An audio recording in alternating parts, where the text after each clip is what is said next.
Hello everyone, this video is in continuation to our videos जहाँ पे हम हिंदी में वीडियोज़ बना रहे हैं। और आज जो हमारा चैप्टर जो हमने पिछले वीडियो में स्टार्ट किया था रिप्रोडक्टिव सिस्टम ग्रेड 10th का, वही हम आज कंटिन्यू कर रहे हैं, जिसमें हम मेल रिप्रोडक्टिव सिस्टम कंटिन्यू करेंगे। आगे मेल रिप्रोडक्टिव सिस्टम कंप्लीट करेंगे आज। तो अगर यहाँ पे I just want to add in, if you want to watch the same video in English, one it is there under the playlist ICSE whole syllabus, you'll get it in English. If you want to do the same chapter, same topic in detail, तो grade 12th के लिए also I have made human reproductive system. The whole playlist is there. You go to the channel, see the playlist human reproductive system grade 12th. You will get all the topics in detail. Fine, so this will help you out both ways. तो जो अभी 10th में आए हैं from grade 9, जिनके पास पूरा साल पड़ा अभी पढ़ने के लिए, they can watch the videos for grade 12th also, they will be helpful for them. ठीक है, तो आज will start with male reproductive system. Last तक वीडियो देखना, लास्ट में सारे डायग्राम्स के साथ, फ्लो चार्ट्स के साथ जो जो इंपॉर्टेंट पॉइंटर्स हैं इस टॉपिक से लेके will be on the board, तो आप उसको अपने नोट्स के लिए यूज कर सकते हो। ठीक है, सबसे पहले the parts of male reproductive system, पहले ही हमने पिछले वीडियो में किया था। दो तरह के पार्ट्स होते हैं, प्राइमरी सेक्स ऑर्गन्स और accessory sex organs. Primary sex organs are the ones जो गैमीट्स प्रोड्यूस करते हैं, जैसे मेल्स में टेस्टिस और ओवरीज फीमेल्स में, और उसके अलावा जो ऑर्गन्स हैं जो कि रिप्रोडक्शन में असिस्ट करते हैं उनको असेसरी ग्लैंड्स बोलते हैं या असेसरी ऑर्गन्स बोलते हैं। तो हमारे असेसरी और प्राइमरी दोनों को कंबाइन करके मेल रिप्रोडक्टिव सिस्टम में testis, vas deferens, accessory glands, पीनस और यूरेथ्रा। ठीक है, तो ये हमारा मेल रिप्रोडक्टिव सिस्टम के डिफरेंट पार्ट्स हैं। तो हम पहले एक डायग्राम बनाते हैं मेल रिप्रोडक्टिव सिस्टम का, एक रफ डायग्राम, और हम उससे हमें पता लग जाएगा कौन सा पार्ट कहाँ पे लोकेटेड है। ठीक है, तो उसके बाद हम वन सिंगल पार्ट का जो है फंक्शन लोकेशन करेंगे। तो सबसे पहले यहाँ पे I will start with the diagram. बहुत रफ डायग्राम है, just to make you understand. Testes are present in sac-like scrotum, which then finally moves here. Fine. ये मैं आपको फिर दोबारा बोल रही हूँ, it's just a rough diagram to make you understand कि लोकेशन कहाँ कहाँ पे कैसे है।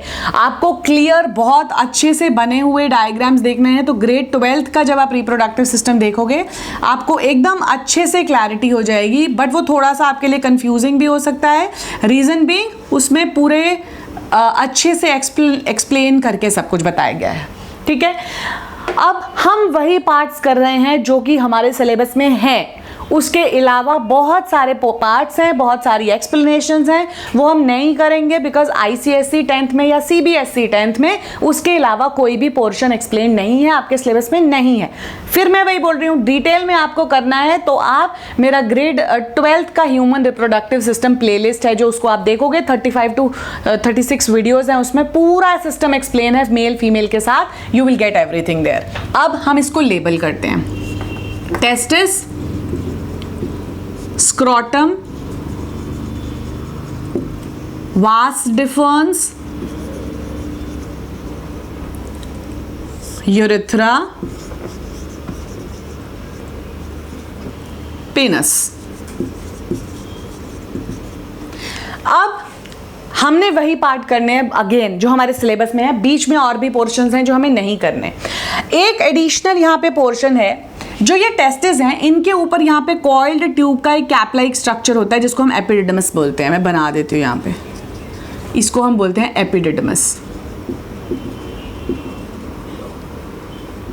ठीक है, अब ये वाले सारे पोर्शंस जो हैं उन्हें हम वन बाय वन डिटेल में एक्सप्लेन करके मैं आपको बताऊंगी।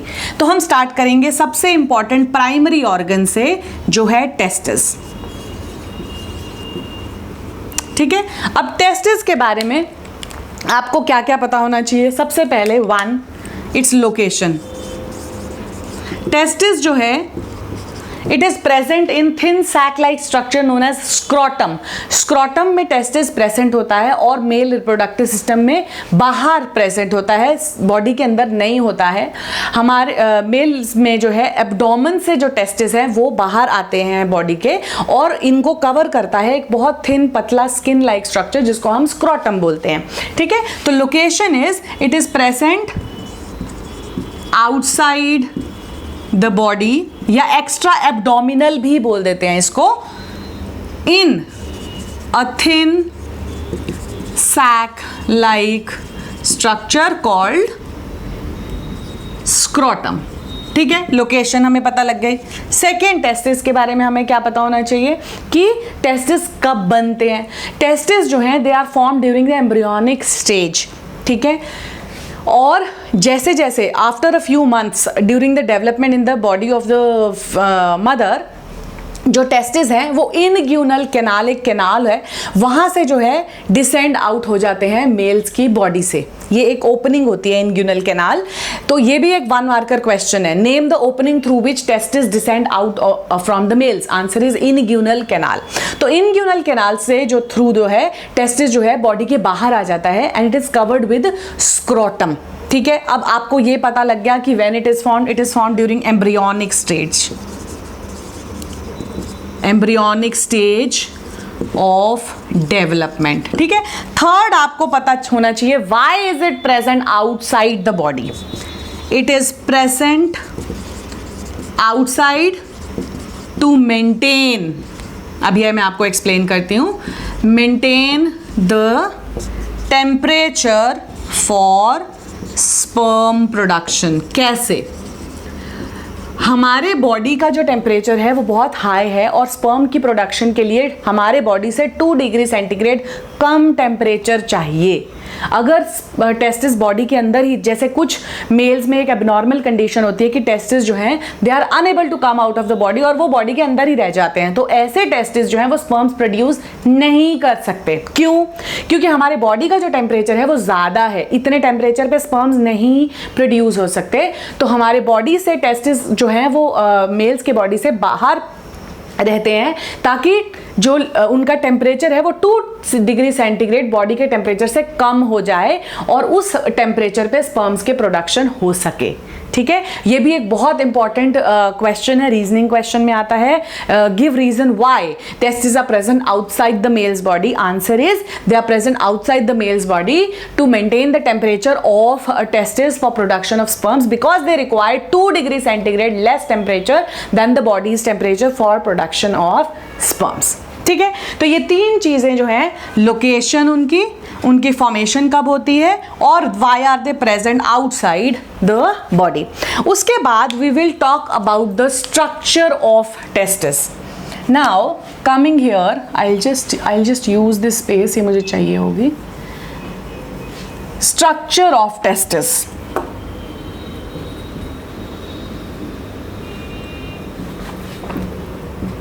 अगर हम ये जो टेस्टिस हैं इसका एक मैग्नीफाइड व्यू देखें तो जो टेस्टिस हैं, अब यहाँ पे भी अगर आपको डिटेल में ये व्यू देखना है, मैं आपको सिर्फ वही पोर्शंस बताऊंगी, मैं आपको सिर्फ वही पार्ट्स बताऊंगी जो कि हमारे सिलेबस में है। उसके अलावा जो पोर्शंस हैं वो आप ग्रेड 12 के प्लेलिस्ट से देख सकते हो। ठीक है, अब टेस्टिस जो है ये भी एक बहुत रफ सा डायग्राम मैं बना रही हूँ just to explain you things. ठीक है, इससे आपको बहुत क्लियर एक्सप्लेनेशन हो जाएगी। आप ये देख रहे हो, देखो टेस्टिस में ऐसे लोब्स बने हैं और ये, ठीक है, इसको हम फाइन। सो नाउ यहाँ पे टेस्टिस में 2 इंपॉर्टेंट, बहुत इंपॉर्टेंट स्ट्रक्चर्स हैं। एक है सेमाइनिफेरस ट्यूब्यूल्स और दूसरा है इंटरस्टिशियल सेल्स। इंटरस्टिशियल सेल्स आपको यहाँ नहीं दिखेंगे, लेकिन ये जो आपको कॉइल्ड ट्यूब्स दिख रहे हैं, ये है सेमाइनिफरस ट्यूब्यूल्स। टेस्टिस इसी तरह के लोब्स में डिवाइडेड है जहां पे सेमाइनिफरस ट्यूब्यूल्स कॉइल फॉर्म में ट्यूब्स प्रेजेंट हैं। फंक्शंस आपको आपके सिलेबस में क्या है कि what are the two main structures present in testis, seminiferous tubules and interstitial cells. What are their functions? Seminiferous tubules produce sperms, ठीक है, जो स्पर्मेटोजेनेसिस का प्रोसेस होना है, स्पर्म के प्रोडक्शन का प्रोसेस होना है, वो सेमाइनिफरस ट्यूब्यूल्स में होगा। और इंटरस्टिशियल सेल्स जो हैं प्रोड्यूस टेस्टोस्टेरोन, जो हमने हार्मोन की बात करी थी, जो सेकेंडरी सेक्सुअल कैरेक्टर्स को अपीयर करने में हेल्प करता है, इंटरस्टिशियल सेल्स। अगर हम टेस्टिस का एक सेक्शन देखें ऐसे, इसको ऐसे कट करके, तो आप देखोगे कि यहाँ पे सपोज ये हमारे सेमाइनिफरस ट्यूब्यूल्स हैं, ठीक है, और यहाँ पे जो है इस तरह से बीच में स्कैटर्ड सेल्स होंगे, फ्रैगमेंट्स ऑफ सेल्स ऐसे, ये है इंटरस्टिशियल सेल्स, ठीक है। तो इंटरस्टिशियल सेल्स टेस्टोस्टेरोन प्रोड्यूस करते हैं, सेमाइनिफरस ट्यूब्यूल्स जो हैं वो स्पर्म्स प्रोड्यूस करते हैं। और स्पर्म्स किस process, I will write here, sperms are produced by spermatogenesis, genesis. वैसे तो अगर मैं जनरली आपको बोलूं तो गैमीट्स, टेस्टिस है, सॉरी ओवा है, एग है या स्पर्म है, दोनों ही मियोसिस से बनते हैं। लेकिन जो मियोसिस स्पर्म्स बनाने के लिए मेल्स में होगी उसको स्पर्मेटोजेनेसिस बोलते हैं, और जो मियोसिस ओवा बनाने के लिए ओवरी में होगी उसको oogenesis बोलते हैं, ठीक है। तो what you need to remember is कि sperms are produced by the process of spermatogenesis. तो हमने we have done the structure of testis, दो मेन पार्ट्स हैं, सेमाइनिफरस ट्यूब्यूल्स और इंटरस्टिशियल सेल्स, हमने उनकी लोकेशन करी है। सेमाइनिफरस ट्यूब्यूल्स जो हैं दे प्रोड्यूस स्पर्म्स, एंड जो हमारे इंटरस्टिशियल सेल्स हैं इनको लेडिग सेल्स भी बोलते हैं, they produce the hormone testosterone. अब इसके बाद स्पर्म्स आर प्रोड्यूस्ड हियर, यहां पे हम कोर्स पढ़ते हैं। अब टेस्टिस में स्पर्म्स आर फॉर्म होने के बाद the sperms will move to this structure epididymis. Testis के बाद the sperms will move to epididymis. Epididymis में the sperms they remain for a while, और यहाँ पे they get mature and motile. अब अगर मैं आपको एक डायग्राम के फॉर्म में बताऊं तो सेमाइनिफरस ट्यूब्यूल्स में स्पर्म्स बने तो ऐसे होंगे, राउंडेड, ठीक है। अब सेमाइनिफरस ट्यूब्यूल से वो मूव करते हैं एपिडिडमस में, तो एपिडिडमस में कुछ टाइम तक वो रहते हैं, और ये जो राउंडेड स्पर्म्स थे इनमें ये tail, I am just giving you a rough diagram, ये टेल अपीयर हो जाती है, ऊपर एक्रोजोम बन जाता है, ठीक है, और यहाँ मिडल पीस आ जाएगा, मतलब वो मोटाइल हो जाएंगे, उनमें टेल आ जाएगी so that they can swim, ठीक है, कुछ टाइम तक। तो एपिडिडमस का काम क्या है, they store sperms for some time and the sperms they mature in epididymis, ठीक है। अब एपिडिडमस में मैच्योर होने के बाद the sperms will start moving through the vas deferens, जिसको हम स्पर्म डक्ट भी बोलते हैं। स्पर्म डक्ट का काम क्या है, it's just a passage for the sperms to move from testis to urethra so that it can move out of the male's body। अब हमेशा याद रखो कि जो स्पर्म्स वास डिफर्न में मूव कर रहे हैं ये सिर्फ स्पर्म्स हैं, इट्स नॉट सीमेन। सीमेन कब बनेगा, अब देखो मैं यहाँ पे आपको एक रफ सा डायग्राम बताऊंगी कि यहाँ पे जो है 3 असेसरी ग्लैंड्स प्रेजेंट है। अगर आप इनकी एग्जैक्ट लोकेशन देखनी है तो अगेन आप 12th वाला प्लेलिस्ट देख सकते हो, लेकिन अभी आपको लोकेशन की जरूरत नहीं है, आपको ये पता होना चाहिए what are the 3 accessory glands.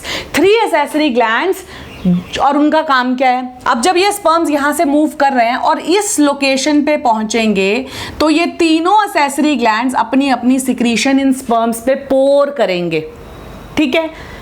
तीनों असेसरी ग्लैंड्स कौन कौन से हैं, seminal vesicles, prostate gland and Cowper's gland, ठीक है। Seminal vesicle, prostate gland, Cowper's gland, मैं यहां लिख देती हूं 3 असेसरी ग्लैंड्स। 3 असेसरी ग्लैंड्स कौन कौन से हैं, seminal vesicles, prostate gland and Cowper's gland, ठीक है। सेमिनल वेसिकल्स का काम क्या है? जो सिक्रीशन सेमिनल वेसिकल प्रोड्यूस करेगा वो किस काम में हेल्प करेगी? वो एक फ्लूइड मीडियम प्रोवाइड करेगी। यहां पे हम लिख देते हैं fluid medium for transportation of sperms, ठीक है। स्पर्म्स जो है वो अकेले बिना किसी मीडियम के तो ट्रैवल कर नहीं सकते इतना लॉन्ग डिस्टेंस, तो उनको एक लिक्विड मीडियम प्रोवाइड करते हैं सेमिनिफेरस वेसिकल्स के सिक्रीशन। प्रोस्टेट ग्लैंड का जो सिक्रीशन है वो है एल्कलाइन सिक्रीशन। अब एल्कलाइन सिक्रीशन की क्यों जरूरत है? Because the female reproductive system tract is very acidic in nature, बहुत एसिडिक है। अगर स्पर्म्स जो हैं बिना इस प्रोस्टेट ग्लैंड की सिक्रीशन के एंटर कर जाते हैं फीमेल रिप्रोडक्टिव ट्रैक, तो वो they will die there and then. Reason being female reproductive system की एसिडिटी इतनी ज्यादा है कि स्पर्म्स को they can not let the sperms be alive. तो क्या करा है यहाँ पे मेल रिप्रोडक्टिव सिस्टम में क्या होता है? प्रोस्टेट ग्लैंड एक सिक्रीशन प्रोड्यूस करता है जो एल्कलाइन मीडियम है, बेसिक मीडियम है, जो कि सीमेन को बेसिक बना देता है। तो अगर जब अब स्पर्म्स एंटर करते हैं फीमेल रिप्रोडक्टिव ट्रैक में, तो the medium is basic, it makes the medium of the female reproductive track basic, neutral कर देता है उस मीडियम को, ताकि स्पर्म इजीली जो है ओवा तक मूव कर सके, ठीक है।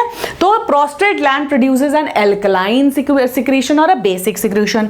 Cowper's gland secrete a secretion which act as a lubricant so that it can lubricate the passage so that the sperms can easily be passed to the female reproductive tract, ठीक है। तो now there are 3 accessory glands, seminal vesicles, prostate gland, Cowper's gland। इन तीनों के secretions के अलग अलग functions आपको आने चाहिए। अब क्या है? स्पर्म्स यहां से जब आगे मूव किए इन 3 ग्लैंड से, अब उनको स्पर्म्स नहीं कहेंगे, दे आर कॉल्ड सीमेन। तो what is semen? Sperms plus secretion of seminal vesicle plus secretion of prostate gland plus secretion of Cowper's gland is collectively known as semen, ठीक है। तो sperms they don't come out of the male's body, semen comes out of the male body।